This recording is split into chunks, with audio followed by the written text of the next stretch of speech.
Ce soir, nous voulons partager un thème avec vous sur le sacerdoce de Christ. Comprendre le sacerdoce de Christ. Le pasteur a prêché sur deux thèmes très intéressants. Le premier, c'était le pouvoir du pardon. Très enrichi, ce thème-là. Pour ceux qui n'étaient pas là, allez-y regarder sur YouTube. Vous retrouverez le lien. La puissance du pardon, le pouvoir. Vous voyez que la Bible dit que le pardon, c'est une puissance qui délivre. C'est une chose intéressante. Et il a parlé sur les obstacles qui peuvent empêcher que le miracle de Dieu s'accomplisse dans ta vie. C'est très important de comprendre ces obstacles-là. Et il disait que c'était donc le péché non confessé. L'oubli de certains péchés peut faire que des blocages. Voyez? Et donc ce soir, je veux partager avec vous sur les péchés qu'ont commis nos parents. Car il est écrit que Dieu peut punir l'iniquité des pères sur les enfants. Voyez? Ça sera très proche de ce que le pasteur a déjà dit parce que c'est l'esprit de l'enseignement, c'est l'esprit du message qui continue. Vous voyez que Dieu peut punir les péchés des pères sur les enfants et la Bible précise ceux qui me haïssent. C'est très important la précision. De ceux qui me haïssent. De ceux qui me haïssent. Or, ceux qui haïssent le Seigneur, parce que vous et moi, nous ne pouvons pas haïr Dieu, puisque nous sommes dans la nouvelle alliance. Nous sommes en alliance avec lui. Ça serait quand même dommage qu'on le haïsse. Donc, cette chose-là ne peut être possible. La malédiction des parents, les erreurs qu'ils ont commises dans le passé, ne peuvent avoir l'influence sur nous que si nous haïssons le Seigneur, ça veut dire si nous ne sommes pas dans l'alliance avec Dieu. Alors nous savons que Dieu a traité avec Israël avec une première alliance qui est passée et nous sommes dans la nouvelle alliance avec Jésus. Mais le problème qu'il faut comprendre, c'est que Paul dira dans Éphésiens 4, ne donnez pas accès. Ne donnez pas accès au diable. Ça veut dire que tu es dans la nouvelle alliance, tu es dans la nouvelle alliance, mais s'il arrive que tu donnes accès et que tu ne te repentes pas, tu peux donner un accès et certaines choses qui agissent dans la famille peuvent avoir de l'influence sur toi. Et on verra ça, il y a des textes, on va revenir. C'est Jérémie qui prophétise. Jérémie prophétise sur les conséquences des actes des parents sur nous. Ézéchiel regarde ça, mais Jérémie dira que maintenant, je traiterai une nouvelle alliance avec vous. Ça veut dire que ces conséquences-là n'auront plus effet sur ceux qui sont dans la nouvelle alliance. Or, la nouvelle alliance, c'est Jésus-Christ. C'est par son sang. D'où l'intérêt de comprendre l'action qui a été faite à la croix et les choses que le Seigneur a libérées. Éphésiens 4, verset 27. Donc, ne donnez pas accès, c'est ce texte qui parle de ça, que celui qui dérobait ne dérobe plus. Donc, il y a plusieurs façons de donner accès au diable. Il explique un peu en détail, mais il y en a plusieurs. Ça, c'est quelques-uns. Il y en a plusieurs. Il y a plusieurs façons que tu peux donner accès. Vous voyez que nous allons regarder. Il y a une femme prostituée, ça m'a troublé quand j'ai lu le texte. Elle était prostituée et quand Jésus-Christ le délivre, il dit ton péché est pardonné. Ton péché est pardonné. Ça veut dire que sa prostitution était liée à des péchés, pas forcément qu'elle a commis forcément, mais à un accès qu'elle-même avait ouvert. Tu sais que si dans la famille il y a un esprit de prostitution, il suffit que tu t'amuses à multiplier de partenaires, tu tombes dedans facilement. Tu vas te mettre dedans. Voilà pourquoi Jésus-Christ dit à cette femme-là, on va lire ce texte-là. Il dit pas, il n'impose pas les mains, il dit tes péchés sont pardonnés, c'est bon, c'est terminé. Elle n'est plus retournée faire ça. Elle n'est plus retournée se faire ça. Donc voici que celui qui déborde ne dérobe plus, mais plutôt qu'il travaille en faisant de ses mains ce qui est bien pour avoir de quoi donner à celui qui est dans le besoin. Parmi tant d'autres, ça c'est... Donc ne donnons pas accès au diable. Maintenant, qu'est-ce que les parents ont fait pour nous traîner parfois dans des boulets, dans des fardeaux qu'on n'arrive pas à s'en débarrasser? Et parfois tu ne comprends pas, il y a des choses qui se passent dans ta vie. Bon, pourquoi je n'arrive pas? Pourquoi peut-être? Quand tu crois en Jésus-Christ, en quelque sorte, même si le retour sera définitif après l'enlèvement, mais quand tu crois en Christ, tu retournes en quelque sorte dans l'Éden.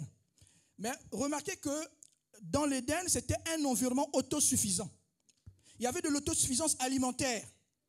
Adam ne manquait de rien puisque Dieu lui a dit, bon, tu vas manger tout ça, voilà, des fruits, des arbres. Il y avait tout ce qu'il faut pour son développement. Mais quand le jour où il a désobéi, Dieu le chasse de cette atmosphère-là. Dieu le chasse. Et Dieu prononce des malédictions sur lui. Le sol qui te produisait des choses facilement va te produire des épines. Ah oui, des épines. Le sol te produira des épines. Tu vois maintenant comment tu vas se sentir, comme tu as voulu être comme moi là. Puisque Satan a dit que bon, si tu trahis là, tu seras comme Dieu. Mais il était déjà comme Dieu. Puisqu'il est écrit que tu es fait à l'image de Dieu. Donc, c'est une tromperie. Ça te veut dire, oh, mais ce que le gars là a dit, c'est pas ça. Moi, je te dis que tu vas maintenant devenir comme Dieu. Donc, Satan l'emmène dans une concurrence avec son Créateur. Et donc, il y a des choses que nos parents font. Et le sang nous produit des épines. C'est-à-dire, tu galères. La France est l'un des pays qui a de l'autosuffisance alimentaire. Renseignez-vous. En Angleterre, c'est compliqué. J'ai appris qu'en Angleterre, si tu vas acheter des melons, on va te dire, bon, tu vas prendre 2-3 melons. Or, en France, tu peux rentrer dans un magasin, acheter autant de melons que tu veux. C'est un pays qui a de l'autosuffisance alimentaire. C'est juste un exemple que j'ai pris pour comprendre un peu ce que je veux dire. C'est-à-dire que Adam était dans une sphère où il y avait de l'autosuffisance alimentaire. Or, la Bible dit que tout ce que l'homme travaille, c'est pour son ventre. Hein. Tu travailles pour que tu sois bien. Il ne faut pas qu'on se trompe là. Nous, on travaille, tu te casses la tête là, tu reviens le matin pour que tu sois bien. C'est pour que tu manges bien, que tes enfants font des bonnes écoles. Que tu sois dans une atmosphère d'autosuffisance alimentaire. Ben, si tu as faim, tu vas avoir des millions, mais si tu n'as pas à manger, c'est compliqué. Donc Dieu veut te ramener dans l'Éden. Dieu veut te ramener dans l'Éden. Et pour te ramener dans l'Éden, tu dois comprendre ce qui va se passer. Les parents, comme Adam, vont se retrouver parfois dans des boulets, dans des choses qui vont lier leur génération. Deutéronome 4, à partir du verset 15. Donc quand Adam sort du jardin, on le chasse de là, les chérubins vont fermer la porte dans ce banc-là. Maintenant, on va cultiver. Bon, puisque tu es fort là, tu es maintenant comme moi, non? Ok, bon, on va cultiver. Tu vas galérer par la sueur de ton front. Or, nous, quand on est en Christ, ben, je suis désolé, mais ce n'est pas la tension de ton front. Dieu te bénit. Tu ne souffres plus, tu ne galères plus, tout ça, ben, pour gagner 1500 euros. 1500 euros. Ah! Et tu dis ça, c'est une bénédiction. Deutéronome 4, à partir du verset 15. Puisque vous n'avez, il parle aux Juifs, puisque vous n'avez vu aucune figure le jour où l'Éternel vous parlera du milieu du feu, à Horeb, veillez attentivement sur veillez. Puisque vous n'avez pas écouté, vous avez fait ce que vous voulez. Veillez maintenant attentivement, oui, jusqu'au verset 19. Veillez attentivement, de peur que vous ne vous corrompez et que vous ne vous fassiez une image taillée, une représentation de quelques idoles, la figure, etc. On va s'arrêter là, on ne va pas aller trop loin. Donc ça là, puisque vous m'avez refusé, vous allez rentrer dans une idolâtrie.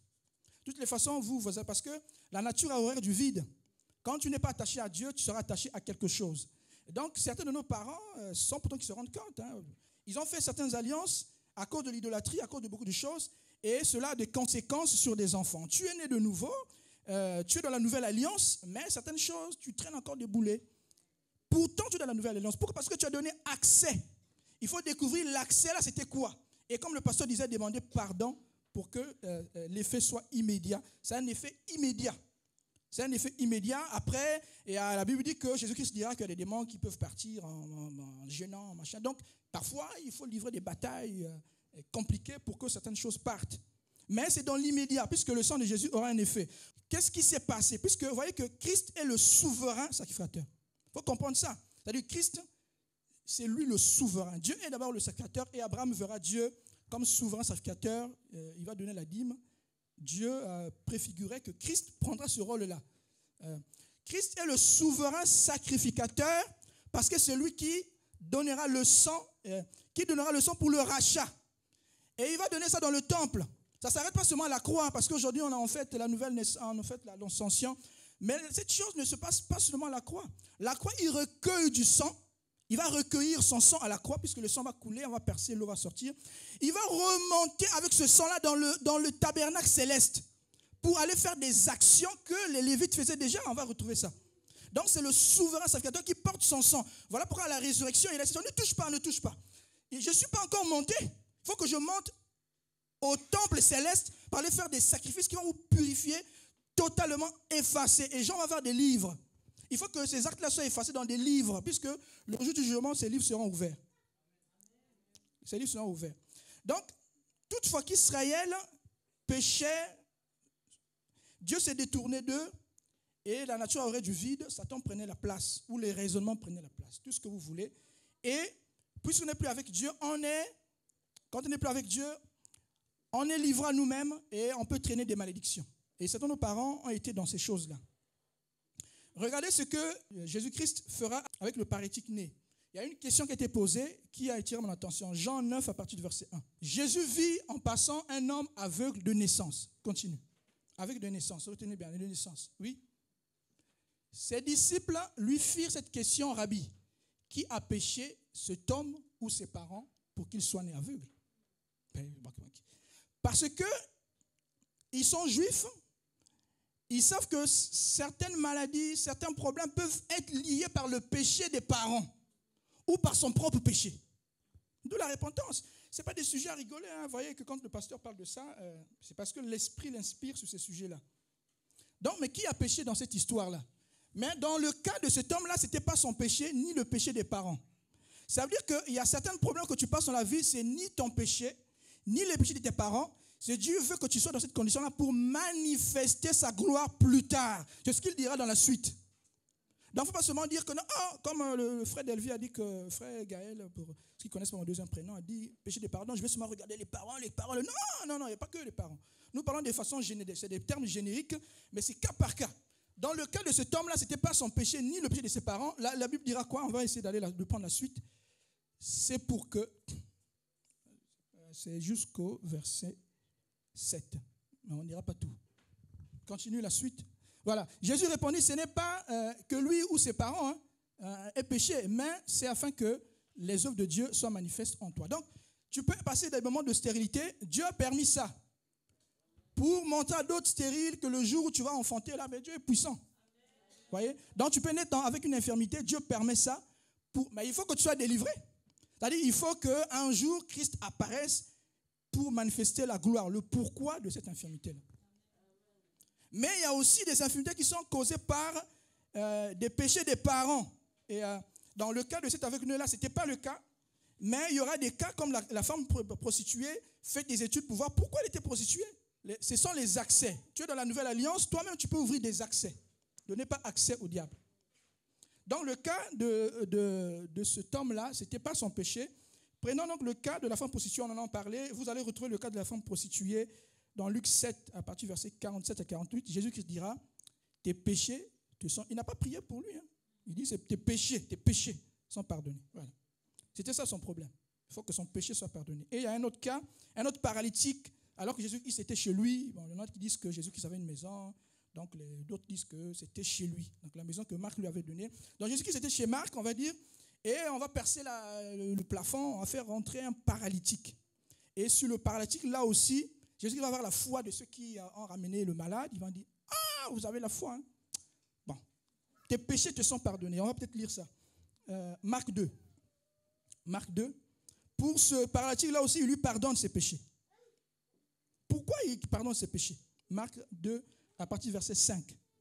Jésus, voyant leur foi, dit au paralytique, mon enfant, tes péchés sont pardonnés. Mon enfant, après retrouver le texte, je vais couper court, mon enfant, tes péchés, voyons leur foi. C'est-à-dire, tu amènes un frère, une sœur, il faut que toi-même tu aies la foi. Avant de l'amener, il faut activer sa foi. Dieu verra aussi ta foi. Tu as amené quelqu'un qui est malade ou un frère, ou tout simplement quelqu'un en bonne santé, il est en bonne santé, mais tu dois déjà activer sa foi. Que non, vous savez que l'église qu'on va là, Dieu agit là-bas. Donc Dieu est là même. Donc, tes problèmes là, je ne sais pas. Dieu est là, il va agir. Il y a la bonne parole là-bas. Donc tu excites sa foi et Dieu invisible verra ta foi et agira aussi dans la vie de la personne que tu as ramenée. Donc dans ce cas-là, c'est la foi. Voyons leur foi. Ce n'est pas la foi du malade, hein. C'est la foi des gens qui ont ramené, qui ont percé le plafond pour faire entrer ta foi. Et il dit, bon, à cause de ça, la foi, tout ça, tes péchés sont pardonnés. Et ça va choquer les Juifs. Il dit, oh, mais comment un humain, les Juifs ne comprennent pas ça. Parce qu'ils savent comment ils galèrent. On va projeter une image où vous allez voir comment les Juifs déjà galèrent pour leur propre pardon de péché. Maintenant, comment un être humain peut venir dire que non, tes péchés, rigole pas. Moi, pour que mes péchés soient pardonnés, je dois amener un bouc, quelque chose là au temple, en couple. Maintenant, toi, tu dis, toi, tu es qui même? Donc, tu penses que tu es Dieu. Parce que seul Dieu est capable de pardonner le péché.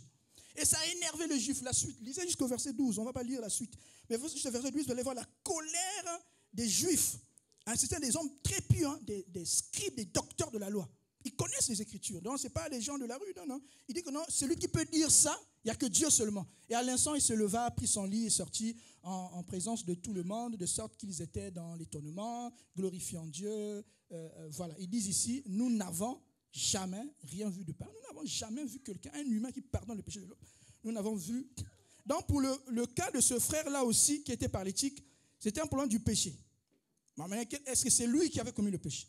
Est-ce que ses parents, ça, je ne sais pas. Faites des recherches. Donc, Dieu punit, on va passer à notre texte, Dieu punit, c'est vrai, il punit l'iniquité des pères sur les enfants. Exode 20, c'est Exode 20 qui parle de ça. Tu ne te prosterneras pas, car moi, l'Éternel, ton Dieu, je suis un Dieu jaloux qui punit l'iniquité. Voilà, vos parents font tout ça. Moi, je veux punir l'iniquité des pères sur les enfants. Jusqu'à quelle génération? Ça peut aller très loin. Ça peut aller jusqu'à la 3e, la 4e, la 4e de ceux qui me haïssent. Donc, n'aie pas peur, hein, parce que tu es déjà chrétien, tu es dans la foi, tu es dans la nouvelle alliance. C'est Jérémie qui va dire ça. Tu es dans la nouvelle alliance, les choses. Il y avait un adage, j'avais un problème qui se disait en Jérusalem. Les pères ont mangé des raisins, ce sont les enfants qui ont la carie. Comment ça se fait? Les dents cassées. Et Jérémie prophétise, il dit non, cette chose-là ne va plus se faire. Chacun va payer ses propres péchés. Tu vois, non, chacun va se faire. Pourquoi? Mais que tu dois être de ceux qui haïssent. Tu ne peux pas haïr Dieu, tu es dans la nouvelle alliance. Mais ne veux pas donner l'accès à Satan, attention. Donne pas l'accès à Satan. Hein. Si tu es dans la nouvelle alliance, ils vont te boxer. Quand tu vas haïr tout ça, là, la nuit, là, ils vont te boxer. Ah non, petit, là, il a ouvert la porte, on te boxe. On te boxe pendant quelques secondes. Et tu as des conséquences graves. Jusqu'à ce que tu retournes encore. Ah, la marche est compliquée. Hein. La marche est compliquée. Et la clé, c'est la prière, c'est ce que le pasteur disait. Tu dois rappeler à Dieu ça. Moi, je refuse. Il n'y a pas de riche dans la famille là. Moi, je devenais riche. Voilà. Maintenant, s'il y avait des histoires de la famille, tu dois rappeler à Dieu. Les erreurs des parents, là, ça c'est leur problème. Voilà. Moi, je suis dans la nouvelle alliance. Je suis en Christ, scellé par le sang de l'agneau. Un acte sera fait. Je ne peux plus subir les conséquences de mes parents. Je refuse. La clé, c'est la prière. La clé, c'est la prière. Il n'y a pas une autre clé. Tu dois rappeler à Dieu. Parce que Dieu, quand on lui rappelle, la Bible dit, Dieu respecte sa parole, non? Voilà. Donc, quand tu vas lui rappeler, tu vas dire, ah, ce petit-là, ouais, non, il a raison. Donc, l'accès que tu avais ouvert, là, il ferme ça. En pardonnant ton péché. Maintenant, qu'est-ce qui s'est passé dans l'Ancienne Alliance? On va bientôt finir. Dans l'Ancienne Alliance, Dieu avait choisi un groupe, une famille, une tribu qu'on appelait des Lévites. Et ces Lévites-là vont exercer le service dans le temple. Il y en a qui auront la tâche de porter des choses, tout ça. Et d'autres auront la tâche, qui seront oints, pour recevoir des sacrifices. Tu peux projeter l'image, s'il te plaît. Donc, ce que vous voyez là, si vous arrivez, la clôture, il y a une clôture, il y a une maison dedans. Cette maison est divisée en deux parties. Cette clôture-là, à l'intérieur de la clôture, on appelle ça le parvis. C'est à l'intérieur, on appelle ça le parvis. Donc, dans le parvis, vous allez avoir ici l'autel des sacrifices. Donc, c'est là où le peuple, là, donc j'ai dit qu'il y a, vous allez retrouver le texte, on ne va plus lire parce qu'il n'y a plus le temps. Le texte de la famille qui est choisie pour faire le travail ici, c'est Nombre 3 à partir du verset 5 à 7. Vous allez voir qui est choisi ici. Lisez même tout le chapitre 3, vous allez voir les fonctions qu'ils font. Nombre 3, 5 à 7. Donc, les Lévites, ceux qui sont ouins pour faire le service du sacrifice, tu ramènes le bouc, le taureau, tu as commis un péché. Pour que ce péché-là soit pardonné, tu dois ramener un taureau. Et ce taureau-là, le Lévite va prendre ça. Tu tiens le taureau, tu vas tenir le taureau sur la tête, tu confesses ton péché. Donc, tu fais un transfert. Le péché, donc, c'est l'animal qui récupère et on coupe la tête, on recueille le sang. Ça se passe ici. Le sang qui est recueilli, ça s'appelle l'autel, on appelle ça la cuve d'airain. La cuve d'airain, c'est fait avec des miroirs. C'est important. Dans la cuve d'airain, il y a l'eau. Le serviteur qui a fait ton action là, lui-même, avant de rentrer dans cette maison-là, il doit laver, il faire des ablutions. C'est ce que les Arabes font avant la prière. Ça se passe ici. En le faisant, il se regarde. Parce que c'était pas encore saint. Enfin, c'était saint, mais la personne qui faisait l'acte n'était pas encore...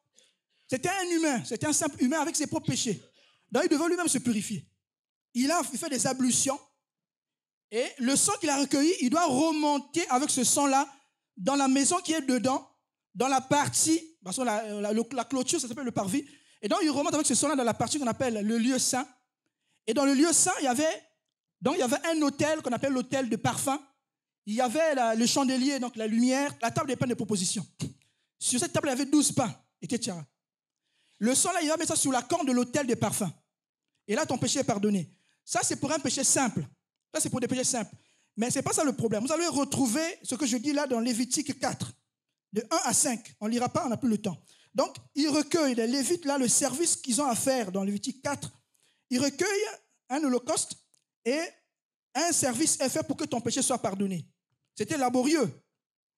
Mais il y avait un jour où c'était le jour du grand pardon.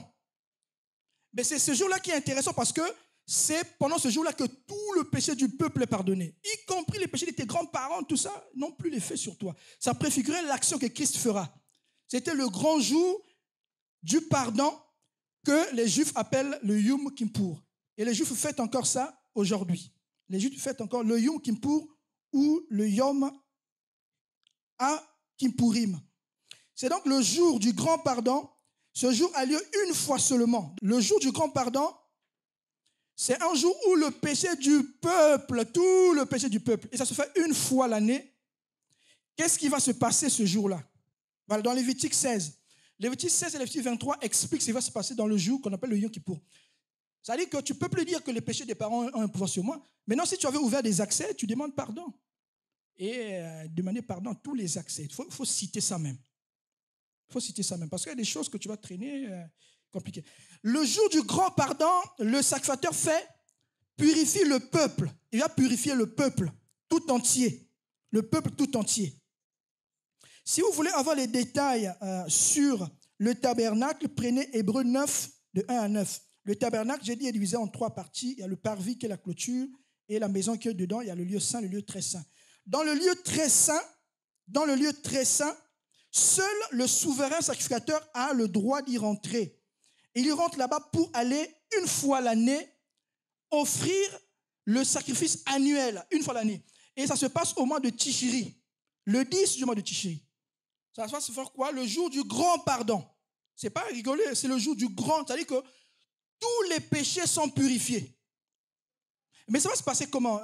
Est-ce que les enfants peuvent venir? Au moins 3 enfants, s'il vous plaît. Donc, moi, je suis par exemple le suivant sacrificateur. Tiens-moi sur la tête, s'il te plaît. Voilà. Donc, ici, ça a une cohorte du peuple. Ils vont déposer le péché du peuple. Là, ils vont faire des confessions sur le souverain sacrificateur. Ils déposent tout sur lui. C'est ce qui s'est passé à la croix. Christ a porté tous nos, mais c'est ce qui se passe là aussi. Ils vont déposer tout sur lui. Et lui, au retour, va déposer sur un bouc. Lui, il a la main sur un bouc. Tu vois le transfert, merci. Il y a un transfert. On dépose sur lui et lui, il dépose ça sur un bouc. Donc, le 10e jour du 7e mois, ça se passe une fois l'année, le 10e jour et le 7e mois. D'autres, il y a un calendrier ecclésiastique, il y a aussi un calendrier civil. Donc, pour le calendrier civil, c'est le 1er et le 7, c'est pour l'Église. Une fois. Et comment ça va se passer? C'est dans Lévitique 16. On peut le lire, c'est trop long. Mais en tout cas, c'est Lévitique 16, de 2 à 22. Lisez tout ça, vous allez voir comment ça va se passer. On a fait une première démo, c'est-à-dire on dépose tout sur lui. Le souverain était d'abord imparfait, puisque lui-même avait ses péchés. Voilà pourquoi dans le Yom Kippour, le grand jour du pardon, le sacrificateur apporte d'abord un taureau, où il fait la purification d'abord pour son propre péché et pour le péché d'abord de sa famille, puisque Dieu peut même frapper sa propre famille. Ça typifiait que ce qui s'est passé là, c'était que l'ombre des choses à venir. Christ est saint. Voilà pourquoi le corps de Christ est saint et assez suffisant pour faire le service au temple. Donc, il livre d'abord un premier. Vous allez retrouver tout ça dans Lévitique 16, de 2 à 22.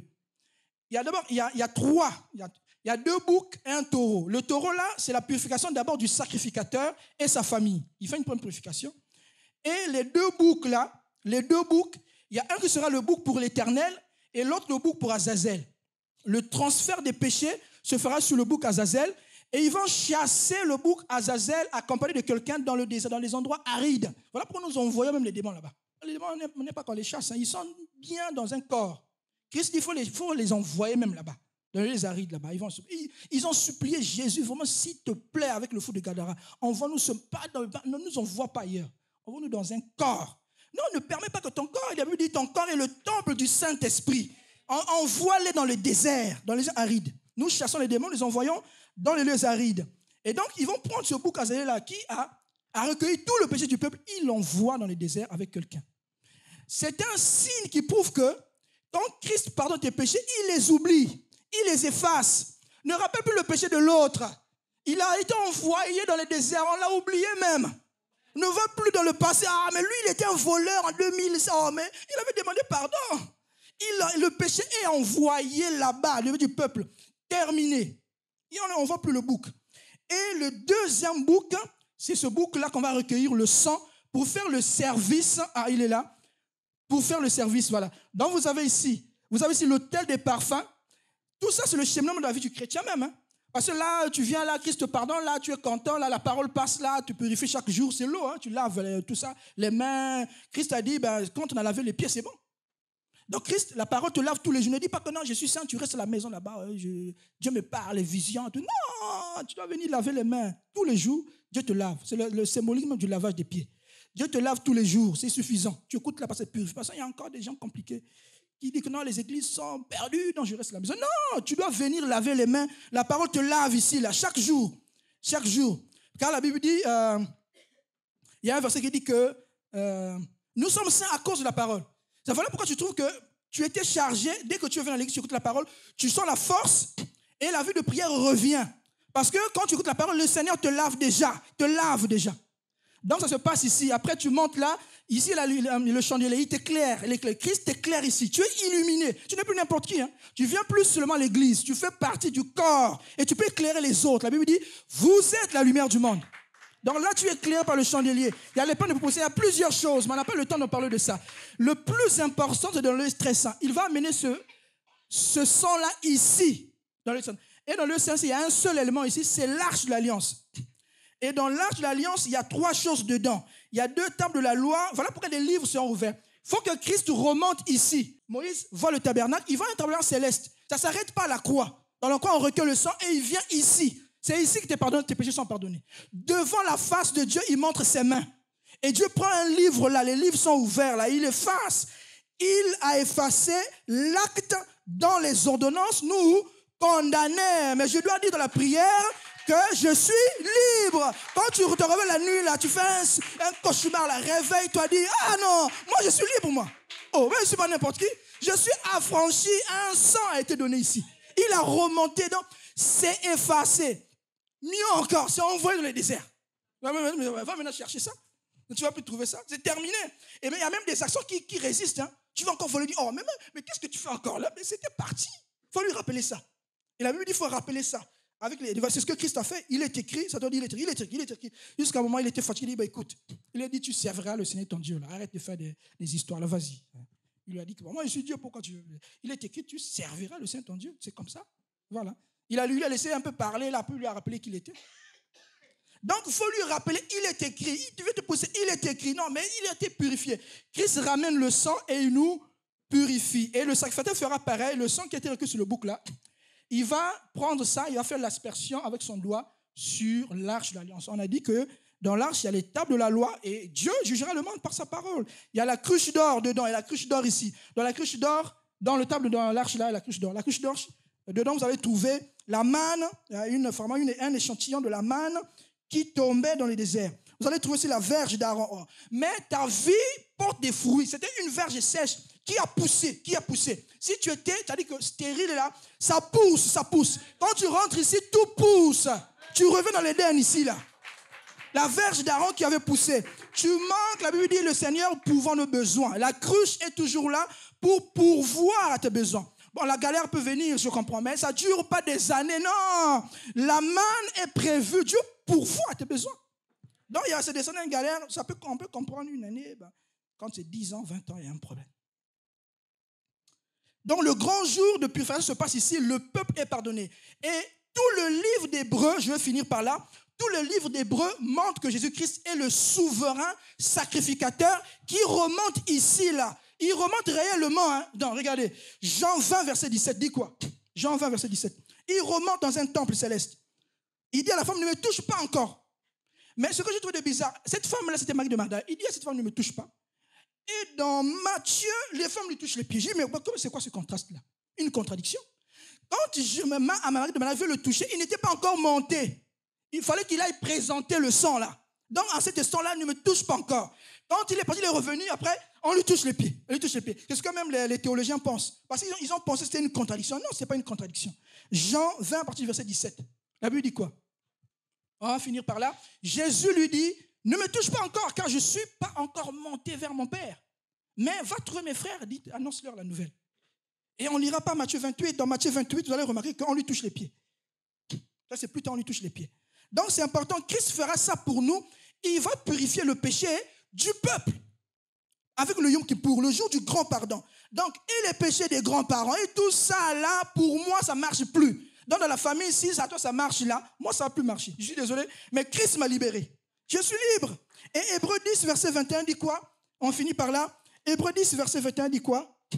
Et puisque nous avons un souverain sacrificateur établi sur la maison de Dieu, Christ est donc le souverain sacrificateur qui fera tout ce service-là pour le pardon de nos péchés. Du coup, les malédictions tombent. Que Dieu vous bénisse. Amen.